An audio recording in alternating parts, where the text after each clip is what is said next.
Camarades révolutionnaires, camarades combattants de la liberté, vous qui êtes engagés pour une Afrique digne, souveraine, j'ai fait cette vidéo pour échanger par rapport à une question à valeur géopolitique qui doit intéresser toute la jeunesse africaine. Vous avez constaté que la dernière semaine, Donald Trump, le locataire de la Maison Blanche, a invité 5 chefs d'État. Parmi ces 5, il y avait bien évidemment le président de la Mauritanie, il y avait Diomaye Faye, il y avait le président de la Guinée-Bissau, pour ne citer que ceux-là. C'est à cette rencontre, lorsqu'on regarde les propos tenus par les présidents qui sont allés, nous, c'est l'intervention de 2 chefs d'État qui véritablement méritent d'être analysées froidement. Parce que ces interventions qui ont été faites avec assez d'humiliation, assez de manque de moralité, et également ce qui montre que nos chefs d'État, quand vous prenez le président Diomaye Faye, vous prenez le président de la Mauritanie, les interventions qu'ils ont faites, à la limite, c'est de rabaisser même leur peuple, mais au-delà, mais les peuples africains. Diomaye Faye qui se retrouve devant un président d'un État souverain. Lui-même, il est à la tête d'un État aussi qui se veut souverain. Il se permet de dire que le président Donald Trump est très bien, il a des qualités dans le jeu de golf, qu'il souhaiterait vraiment qu'il développe une autonomie dans le domaine du golf. Et regardez un président qui prend le vol pour participer à des échanges francs et directs avec un autre président, pour dire simplement qu'ils sont dans une logique de tisser une coopération. Et ce sont de ces genres de lamentations qui sont vomis, racontés pour je ne sais quoi, comme si cela répondait à une priorité nationale.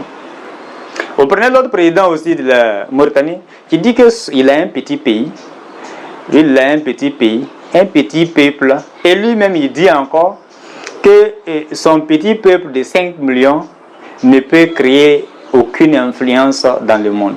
Ce sont des gens qui ont accepté leurs conditions d'esclaves, qui ont accepté de servir et de se mettre au service de l'impérialisme occidental et américain bien entendu.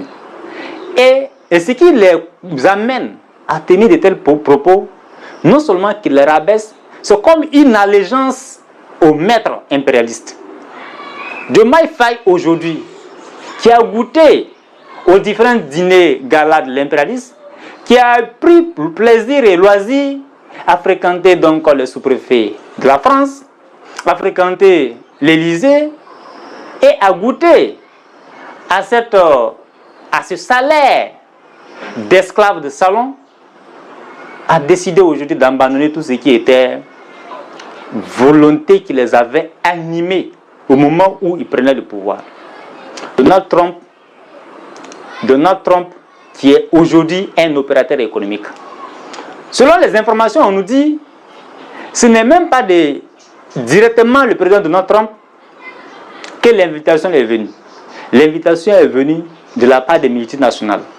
Parce qu'ils ont vu en ces chefs d'État, que ce soit le président gabonais, le président de la Mauritanie ou celui du Sénégal et de la Guinée-Bissau, on a vu en eux des véritables opérateurs économiques avec qui ils peuvent faire des affaires. Donc, ils se retrouvaient bien entendu à un dîner d'affaires. J'allais dire, à une rencontre de deal pour dealer sur le dos des peuples, de leurs différents peuples. Diomaye Faye, si ce n'était pas Ousmane Sonko qui l'a permis, lui, un homme comme ça, qui manque de personnalité, qui manque de dignité, qui n'a aucune morale, même quand il regarde son aspect physique, traduit déjà sa carence intellectuelle et sa carence en termes de personnalité politique.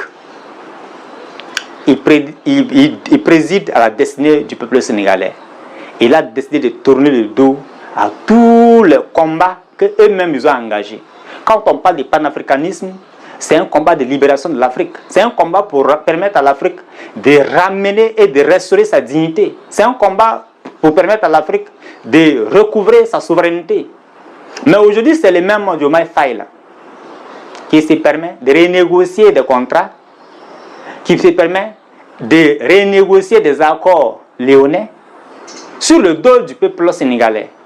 La question des bases militaires françaises, ça n'a jamais été dénoncé, comme ce qu'on a entendu médiatiser, mais du flou.